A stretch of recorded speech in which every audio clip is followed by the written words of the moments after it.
Merhaba arkadaşlar. Bugünkü çalışmamızda sizlerle bu salaş gördüğünüz gibi burizi yapacağız. Burizimiz 38-40. Şöyle bir modelini göstereyim.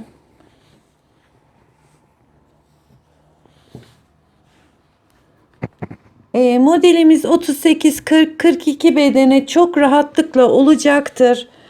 Çünkü oldukça salaş, böyle gömleklerin, bodylerin üzerine giymek için.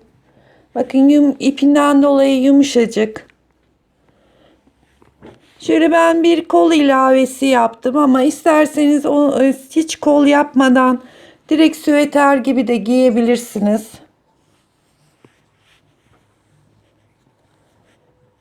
Şurası yaka açıklığımız.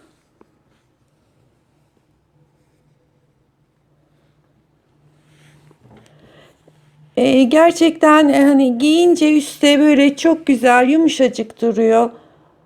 Bu rizimize 6 tane 50 gramlık ip kullandım. Yani 6. ipimden kalan çok az bir ip kaldı. 50 gram olduğu için 300 gram ip kullandım. Ona göre ipinizi ayarlayabilirsiniz. Bakın.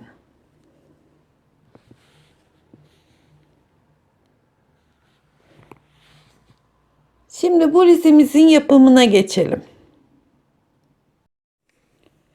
Merhaba arkadaşlar. Bugün sizlerle yapacağımız çalışmada Rosetti'nin Napoli ipini kullanacağım.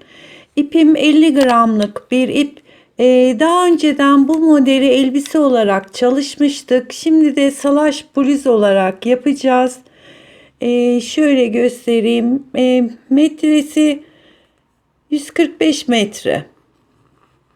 Hatta şuradan renk numarasını da göstereyim. Böyle hafif yumuşak, kendinden tüylü. Bakın ipi şöyle göstereyim. Şöyle bir ipimiz. Tığ numaram da 5,5. Şu kenardaki sayılar sizi yanıltmasın arkadaşlar. Tığ numarası 5,5.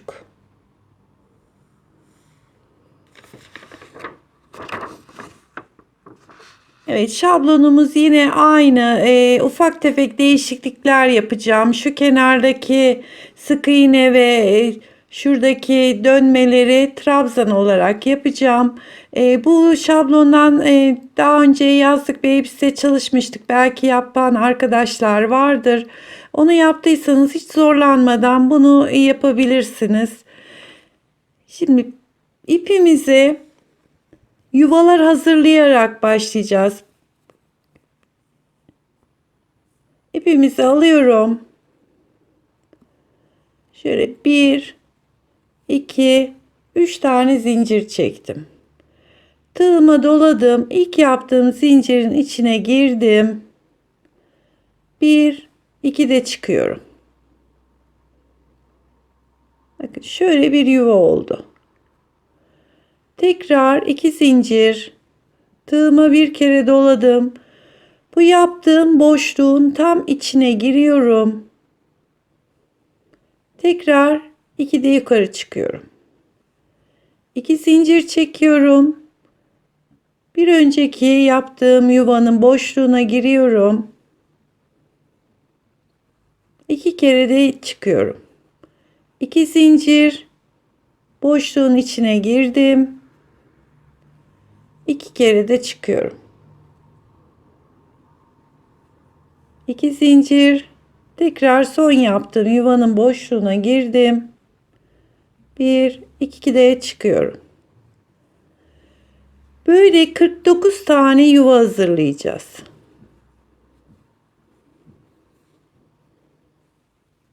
İki zincir tığa doladım. Son yaptığım yuvanın boşluğuna giriyorum. Yani zincirin içine falan girmeye uğraşmayın arkadaşlar. Direkt şuradaki boşluğun içine giriyorum. 2 kere de yukarı çıktım. Böyle 1, 2, 3, 4, 5, 6, 7 tane oldu. Böyle 49 tane yuva hazırlayacağız. Evet, şu yuvalardan ben tam 49 tane hazırladım. Şimdi bu yapacağımız ölçü 4 tane örnek kuracağız arkadaşlar buna.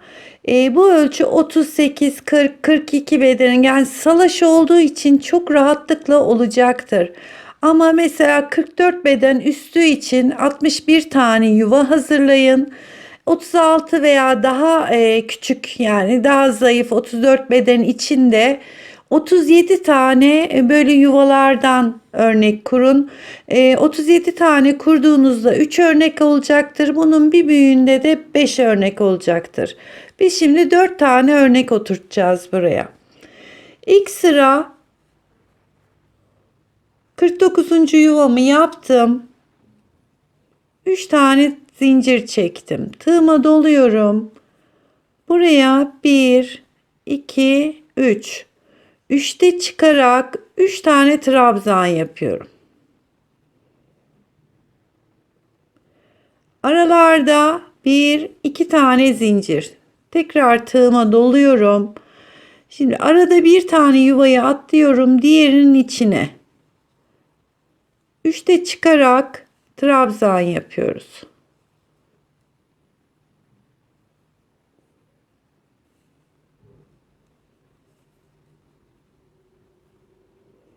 Üç tane trabzan yaptım.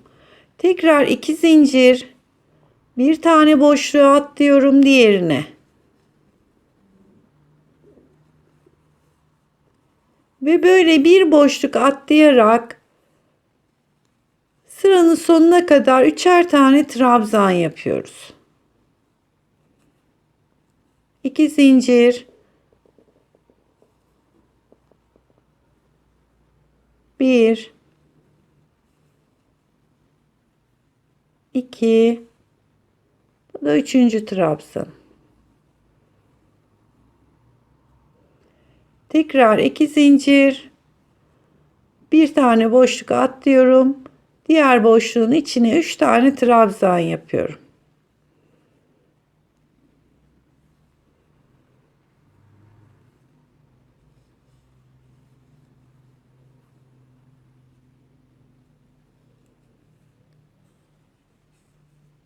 Sıranın sonuna kadar bu şekilde devam ediyoruz.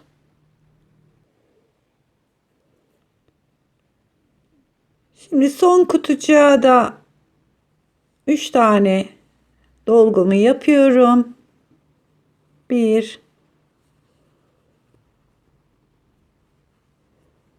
2, 3. Şu anda benim bu 49 tane yuva yapmıştık. Bunun üstünde 25 tane böyle üçlü dolgularımız var. Sıra sonuna geldiğimiz zaman 1, 2, 3 zincir çekiyorum. Ve geri dönüyorum. Sağ başımızda ve sol başımızda bu 3 trabzan örgümüz bitene kadar 3 trabzan olarak devam edecek. Şimdi tam dibine battım. İkinci trabzanımı yaptım. Ve bir tane daha yapıyorum. 3. Arada şimdi bunu birinci sıra diyelim. İkinci sıradayız. 1, 2, 3, 4 tane zincir çektim. Hemen ikinci dolgunun tam ortadaki trabzanın tepesine batıyorum ve sık iğne ile şöyle bir ekleme yaptım. Tekrar 1, 2, 3, 4 zincir çekiyorum. Diğer dolgunun tam orta noktasının tepesine sık iğne ile ekliyorum. 1, 2 tane böyle dörder zincirli yuvamız oluştu. Şimdi bir tane zincir çekiyorum. Daha doluyorum. Diğer alttaki trabzanın orta noktasını batıyorum. Buraya 6 tane trabzan yapacağız. Hepsini aynı noktaya yapacağız. Bu birinci trabzanımız. Arada bir zincir. 2, bir zincir. 3, bir zincir. 4, bir zincir, 5, bir zincir ve bu da 6. trabzanımız. Hepsini aynı boşluğun içine yaptım. Şimdi bir zincir çekiyorum. Bir sonraki dolgunun tam orta noktasına batıyorum. Sık iğne ile ekledim. 1, 2, 3, 4 zincir. Bir sonraki noktaya, o alttaki trabzanın tam orta noktasına sık iğne ile ekledim. Birinci boşluğumuzu yaptık.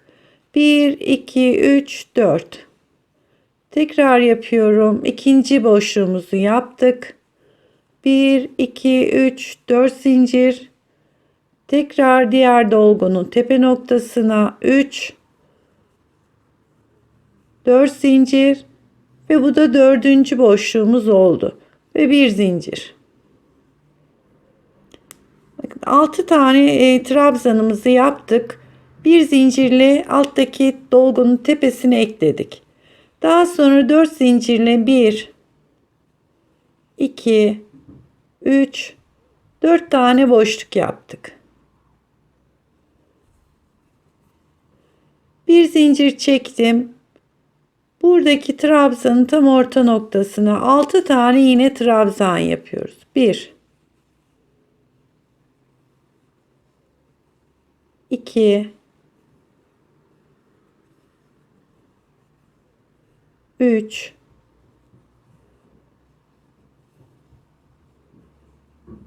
4, 5. Aralarda hep birer zincirimiz var. Bu da 6. trabzanımız. Şöyle 6 tane 1, 2, 3, 4, 5, 6 tane trabzan yaptık. Bir zincir. Önce sık iğne ile eklememizi yapıyoruz. Daha sonra 1, 2, 3, 4 zincirle 4 tane boşluk yapacağız. Birinci boşluğumuz.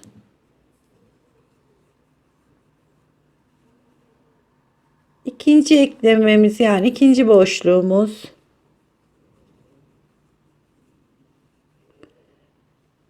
Üçüncü boşluğumuzu yaptık. Ve bu da dördüncüsü. Ve yine bir zincir. Aralarda örnekler arasında ilk sıra 1, 2, 3, 4 tane boşluğumuz olacak. Bir zincir çektim. Buraya aynı noktanın içine yine 6 tane trabzan. 1. Aralarda birer zincir. 2,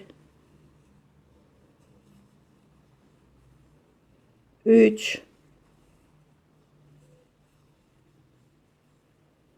4, 5, 6 tane trabzan yaptım. Bir zincir çekiyorum. Önce sık iğne ile aşağıki trabzanın tepesine ekledim. Daha sonra 1, 2, 3, 4 zincir. Birinci boşluğumuz. İkinci boşluğumuz. Üçüncü boşluğumuz. Ve bu da dördüncü boşluğumuz.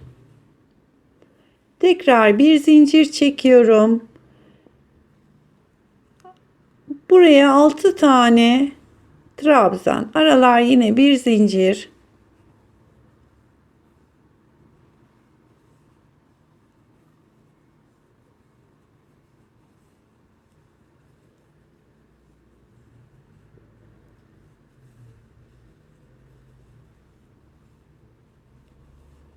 Ve 6 tane trabzanı aynı noktanın içine yaptım. Bir zincir çekiyorum ve eklemeyi yapıyorum. 1, 2, 3, 4. Başta ve sonda 2 tane boşluğumuz olacak. Birinciyi yaptım. Şimdi ikinciyi yaparken buraya 3 tane trabzan yapıyorum.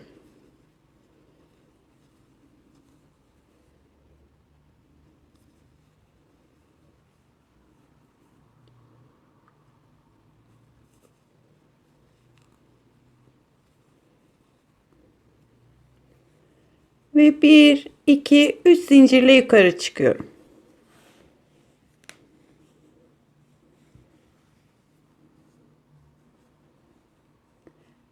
Burası kenar trabzanımız.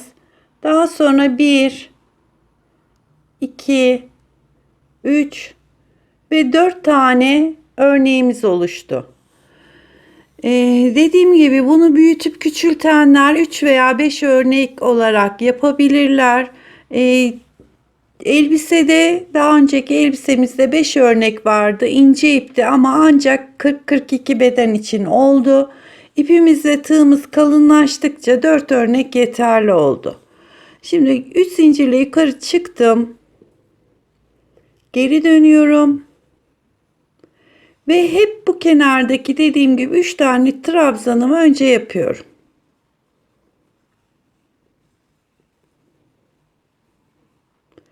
Üç tane trabzanı yaptım. Şimdi tekrar 1, 2, 3, 4 tane zincir çektim. Bir önceki yaptığım battığım sık iğnenin tam ortasına tekrar batıyorum.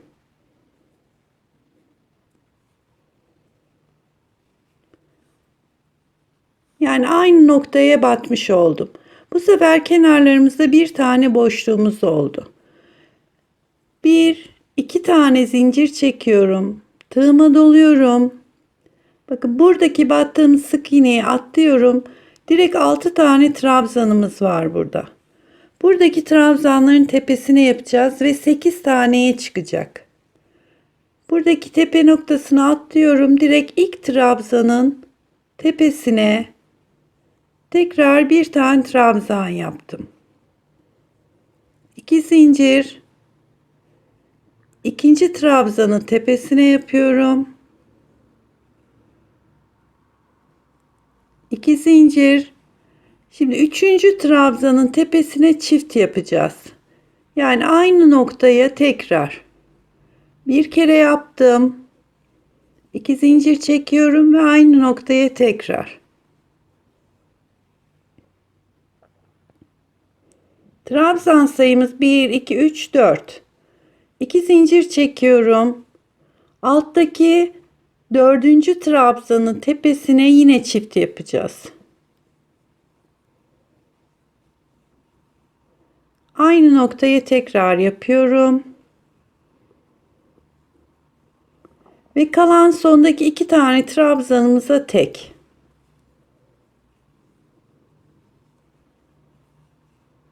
Hep tepe noktalarına batarak aşağıda 6 tane olan trabzan sayımızı 8'e çıktık. 2 zincir.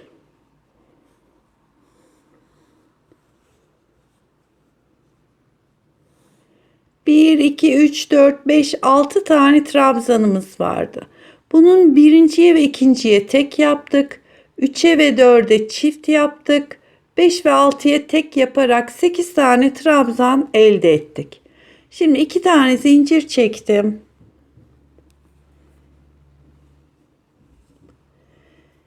Hemen yanındaki sık iğneye atlıyorum. Bir sonraki boşluğun battığımız sık iğnenin tam ortasına batıyorum. 1, 2, 3, 4.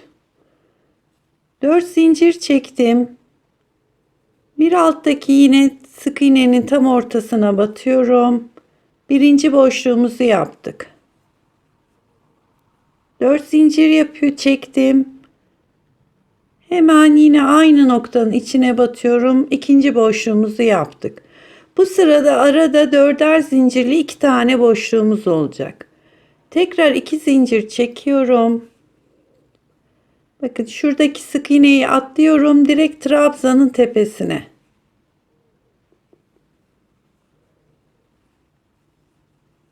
Bu sırada aradaki zincir sayılarımız 2. İlk 2 tanesine tek,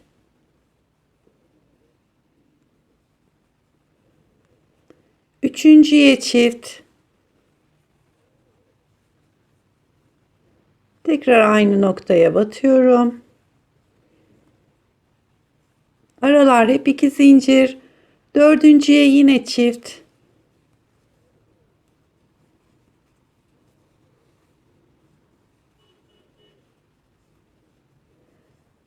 2 zincir. 5 ve 6.'ya da tek yapıyorum. Ve toplamda 8 tane trabzan elde etmiş oluyoruz.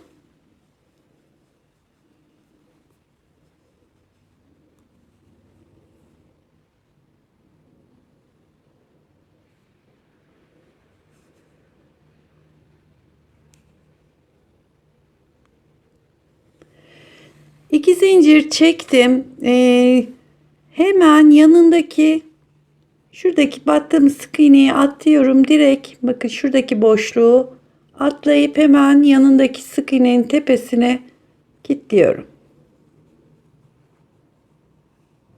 4 zincir çektim. Bir sonraki sık iğnenin tepesine birinci boşluğumuz. 4 zincir çektim. Bu da ikinci boşluğumuz. 2 zincir çekiyorum. Buradaki sık iğneyi atlayıp direkt trabzanın tepesine. Yine aralarda 2 zincirli 8 tane trabzan hazırlıyoruz.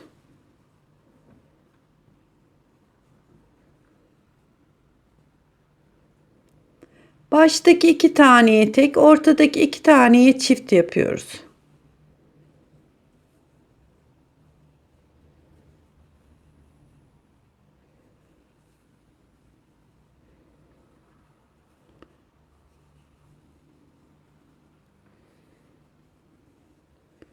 Ve sondaki 2 taneyi de tek yaparak 8 tane trabzan elde ediyoruz.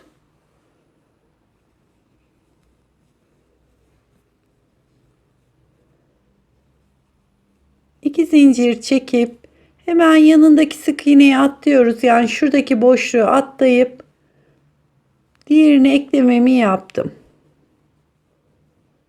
4 zincir. Birinci boşluğum. 4 zincir.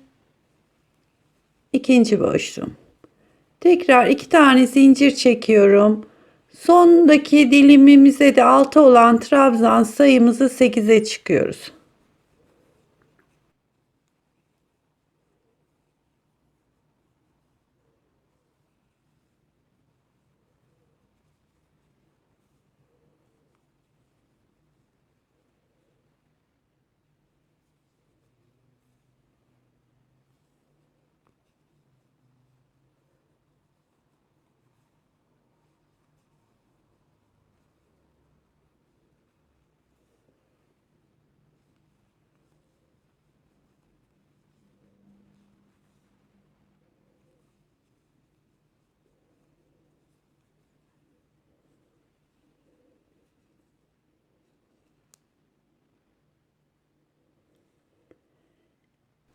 İki zincir çektim. Hemen yanındaki sık iğnenin tepesine atlıyorum. Bir sonrakine şöyle bir kitleme yaptım. 4 zincir çektim. Sonda 3 tane trabzanın tepe noktalarına batarak burada da 3 tane trabzan yapıyorum.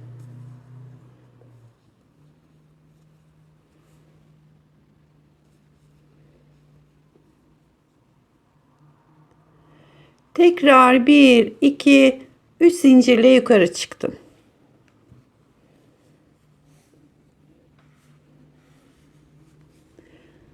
Şimdi birinci sırada 6 tane trabzanımız vardı örneğimizde. İkinci sırada ortadaki 2 tane çift yaparak 8 tane trabzan elde ettik. Kenarlarda birer boşluk, ortalarda 2 tane boşluğumuz oluştu. Ve 1 2 3 4 tane örneğimiz var. Şimdi bir sıraya çıkacağız. Daha önceki yaptığımız elbiselerde, modelde aslında buralarda sık iğne ve dönmeler var. Fakat ipimiz kalın olduğu için şu kenarı çok fazla çektirme yaptı. Onun için ben şablonunu Instagram sayfamda da paylaşacağım. Oradaki kenarın hepsini trabzan olarak devam ettim. Yani 3 tane trabzan olarak hep devam ettim. Şimdi 3 zincir çektim. Geri dönüyorum. Yine 3 tane trabzan yapıyorum.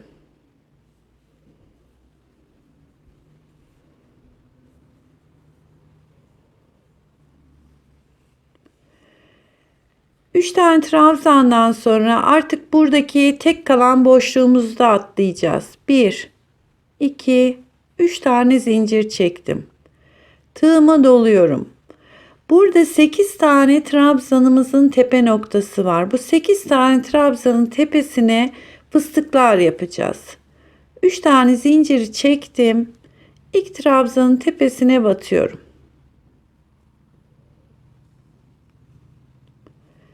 1, 2, üçüncüyü çekmiyorum. Tekrar tığıma doluyorum. Aynı noktanın içine 1, 2, tekrar tığımda bekletiyorum. Bir kere daha doluyorum. 1, 2, hepsini birlikte topladım. 1, 2, 3 zincir çekiyorum.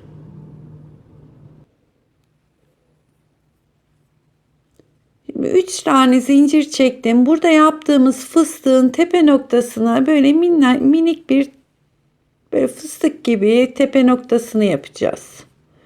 Aralar 1, 2, 3 zincir.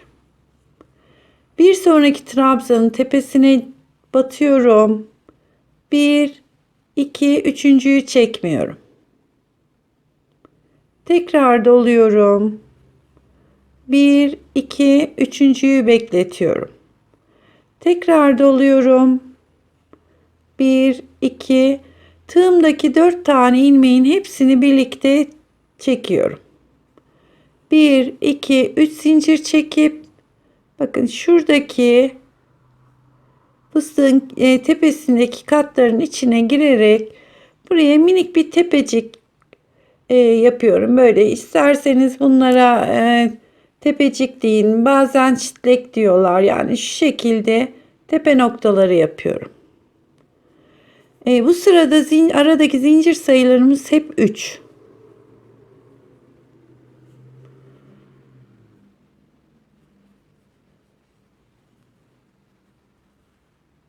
Aynı noktanın içine girerek üçlü bir fıstık yapıyorum.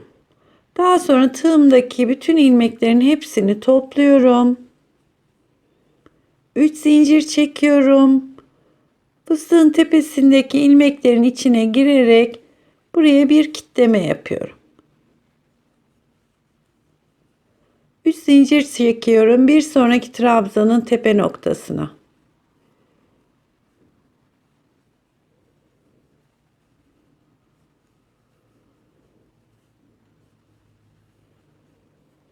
Üç tane fıstık yaptım. 4 tane ilmeğimi birlikte topluyorum.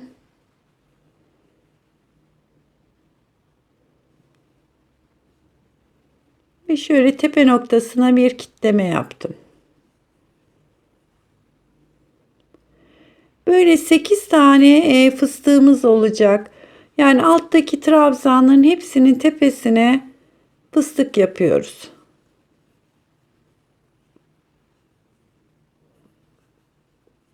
Ve fıstıkların tepesine de 3 zincirli şöyle bir tepecikler yapıyoruz.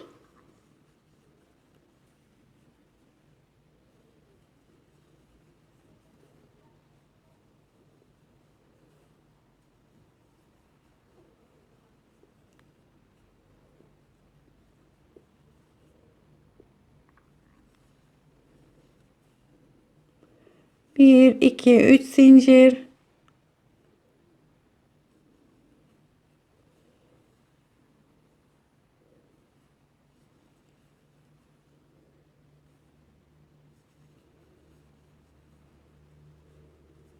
Hepsini birlikte çektim. Tekrar 3 tane zincir çekip tepe noktasını tamamlıyorum.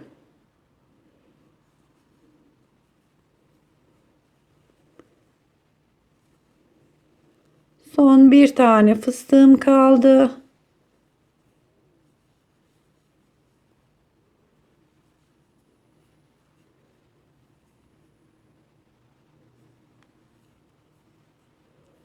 Bir, iki, üç tane zincir çekiyorum.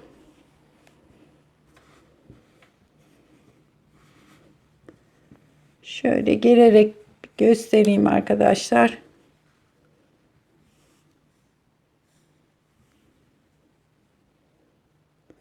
Bakın 1, 2, 3, 4, 5, 6, 7, 8 tane fıstığımız oldu. Ve her fıstığın tepesinde de böyle minik minik tepeler var.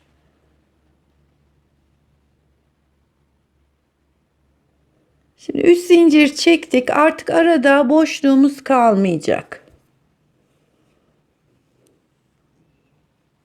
Hemen yanındaki sık iğneyi atlıyorum. Yani o şuradaki boşluğu atlayıp tam orta noktaya batıyorum.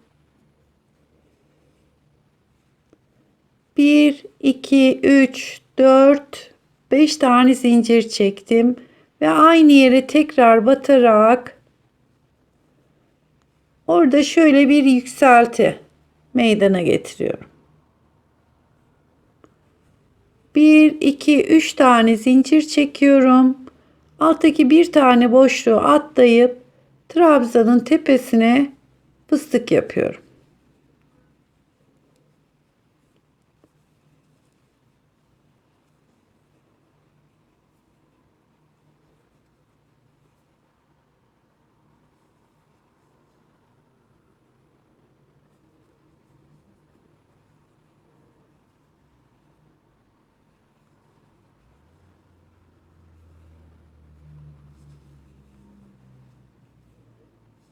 Sıranın sonuna kadar buradaki trabzanların hepsinin tepesine 8'er tane fıstık yapıyoruz.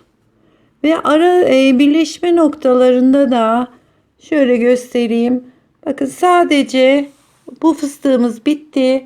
Tepe noktasından tam ortadaki yere giriyoruz. Ve burada 5 zincirle aynı noktaya girip 3 zincir çekip diğer fıstığa geçiyoruz.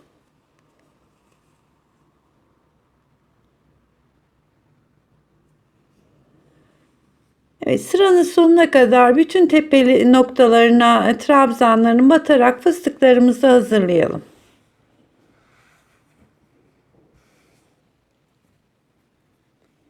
Son trabzanımın tepesine de fıstığı hazırladım. Bakın şu şekilde. Şimdi 1, 2, 3 zincir çekip hemen kenardaki 3 trabzanın tepesine 3 tane trabzan yapıyorum. 1, 2 ve 3. trabzanım. 1, 2, 3 zincir çekiyorum. Geri dönüyorum. Tığımı doladım. Yine kenarlarda 3 tane trabzanımı önce hazırlıyorum.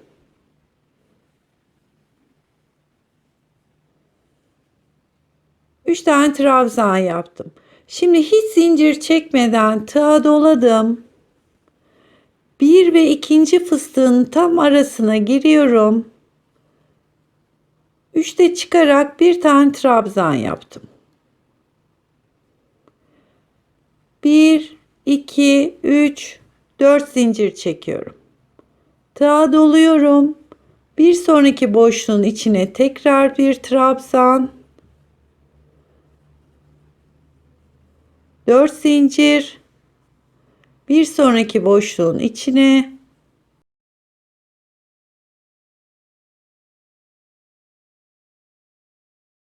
bütün boşlukların içine 1, 2, 3, 4 zincir çekerek trabzan hazırlıyorum.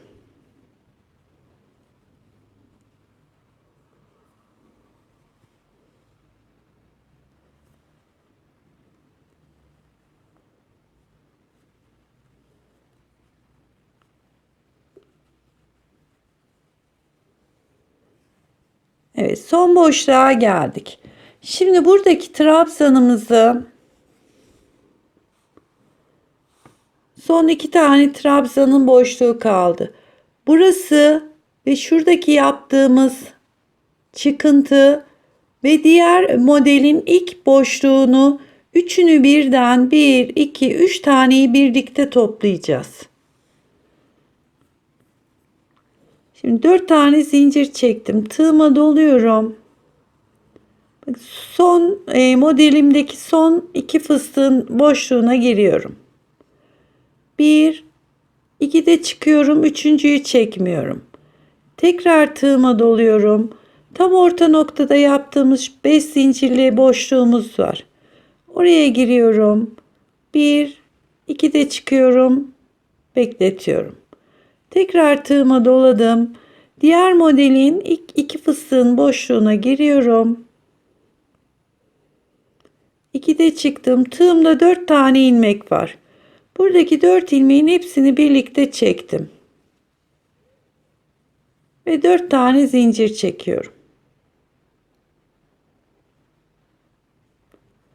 Şimdi diğer boşlukların içine yine birer tane trabzan. Aralar hep 4 zincir.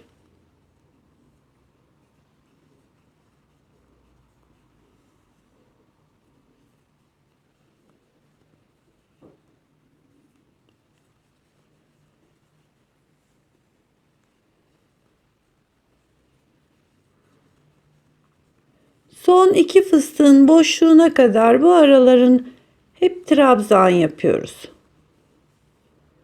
Evet, son boşluğumuza geldik. Burada da aynı işlemi yapacağız. Buradaki boşluğun içine ve şu ortada 5 zincirli yere ve diğer modelin ilk boşluğun 3 taneyi birlikte toplayacağız. Şimdi buraya trabzanımı yapıyorum. Üçüncüyü çekmedim. Tekrar tığıma doluyorum. Şu 5 tane zincirli çektiğimiz yerin ortasına girdim. Üçüncüyü çekmedim. Tekrar doluyorum. Diğer modelin ilk boşluğun içine girip tığımdaki 4 tane ilmeği birlikte topluyorum. Ve diğer aradakilerin ortalarına birer tane, aralarda 4 zincirli trabzanlar yapıyorum.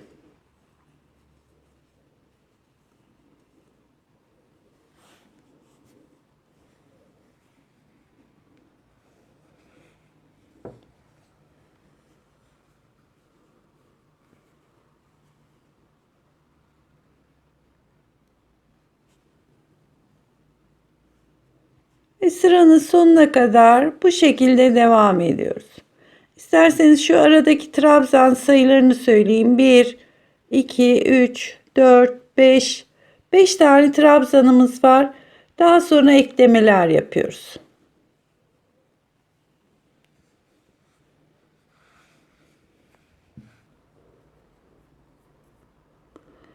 Sıranın sonunda son 2 fıstığın arasına bir tane trabzan yapıyorum. Hiç zincir çekmeden kenardaki 3 tane trabzanın tepesine yine 3 tane trabzan yapıyorum.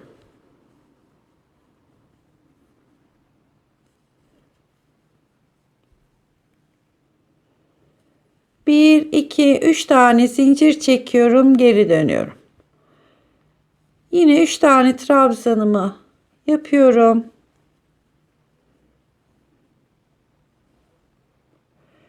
Şimdi buradaki trabzanların tepesine sık iğne ve trabzanlar yapacağız.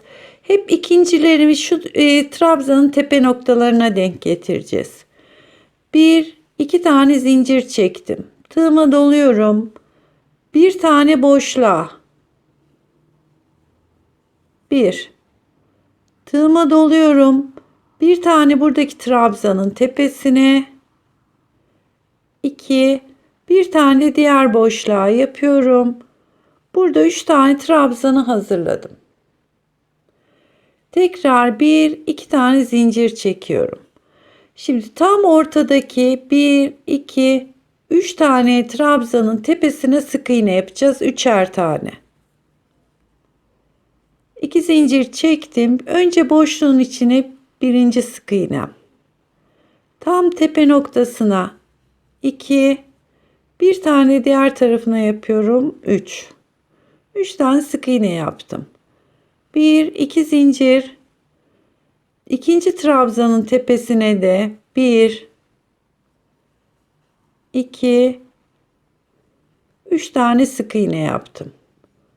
2 zincir.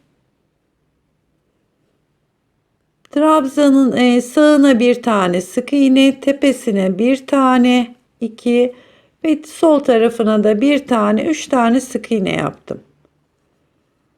2 zincir çektim. Şu kenar trabzanımız, daha sonra bir tane üçlü trabzan yaptık. Aradaki 3 tane çubuğun tepesine sık iğne yaptık. Şimdi diğer buradaki 3 taneyi de tekrar üçerli trabzanlar yapacağız. 2 zincir çektim. Trabzanın sağına birinci trabzanım, tepe noktasına ve diğer boşluğuna 1, 2 zincir çekiyorum.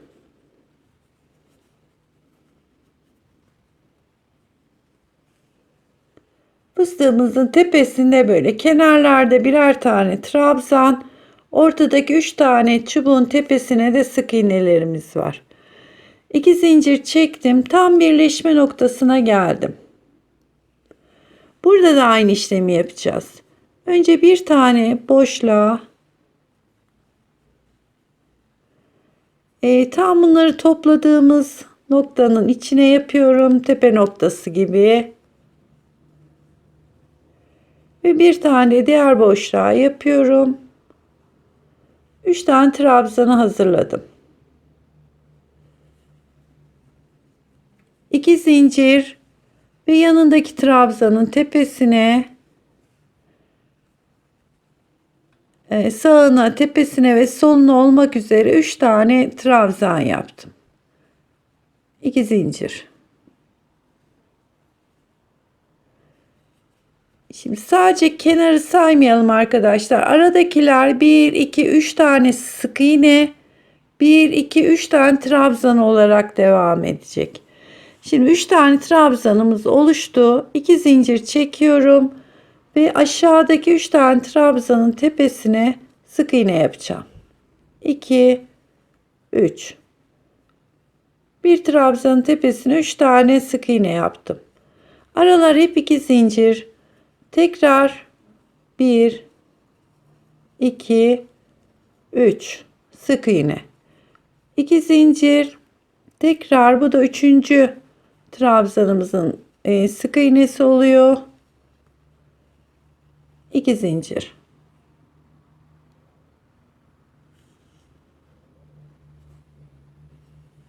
Şimdi bir tam birleşme yerine 2 ve ilk trabzanın tepesine, diğer örneğin ilk trabzanın tepesine yapacağız. 3 tane üçlü trabzanımız oluşacak.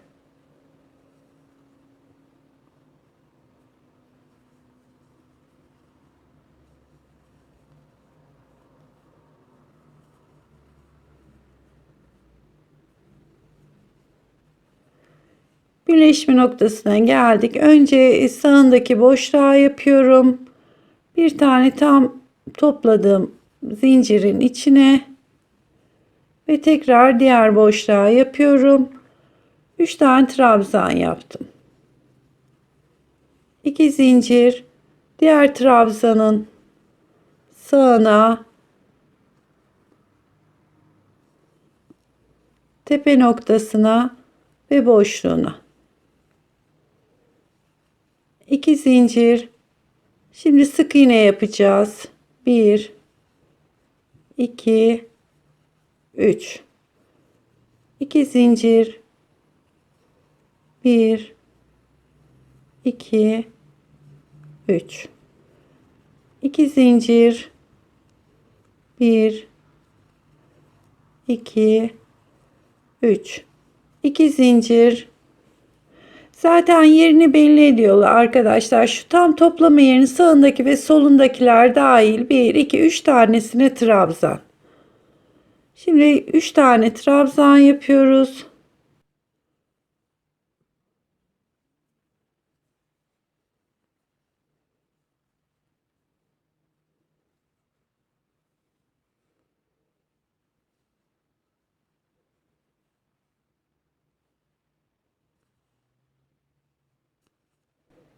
Tam şu toplama yerin orta noktasına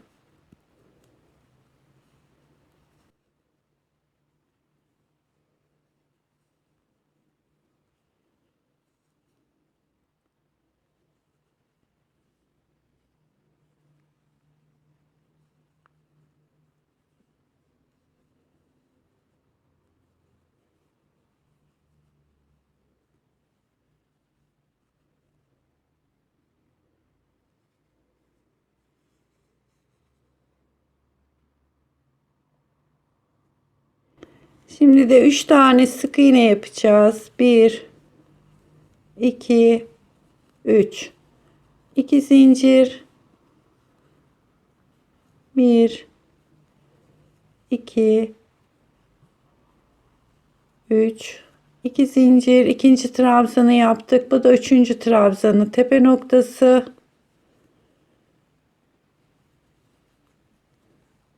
2 zincir. Ve sıranın sonunda tek bir tane trabzanımız kaldı. Onun da sağına, tepe noktasına ve soluna trabzan yapıyorum.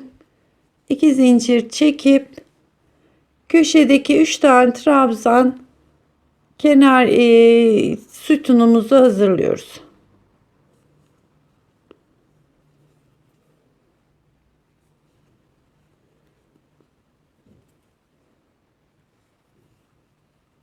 Üç zincir çekip yukarı döneceğiz.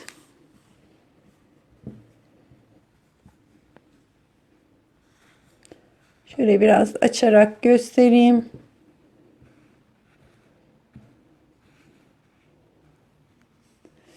Şimdi örneğimizin tam tepe noktasındaki 3 tane trabzanın tepelerinde sık iğne var. Aralarda 3 tane trabzan, tekrar 3 tane sık iğne var. Yani tam tepe noktalarına 3'er tane sık iğne, diğerleri 3'er tane trabzan. Şimdi ilk dolgu sıramız 1, 2, 3, 4. Trabzan sıramız 5. Bu da 6. sıra, aslında modelimizin son sırası. Tekrar en alttaki trabzan sırasını yapacağız. 3 zincir çektim. Tığımı doladım. Önce 3 tane trabzanımı hazırlıyorum.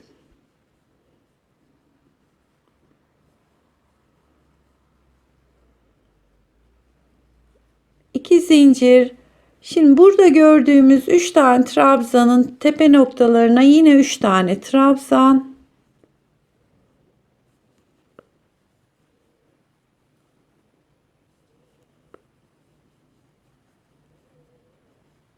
İki zincir.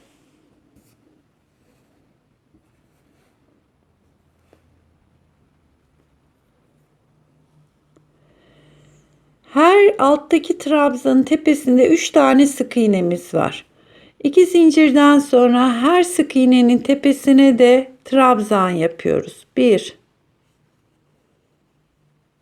2,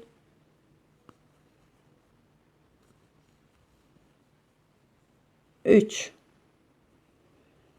2 zincir. Yani bu sıra hep aralar 2 zincir, 3'er tane trabzan. Bu şekilde devam edecek.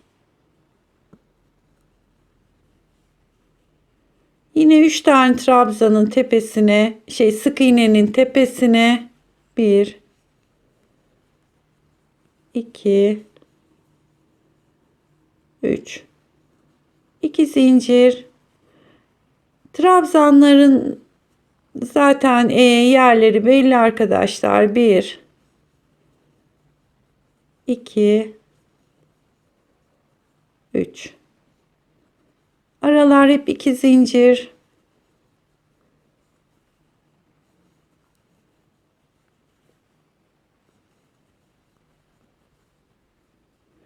sıranın sonuna kadar hep aralar 2 zincir, üçer tane trabzan olarak devam ediyor.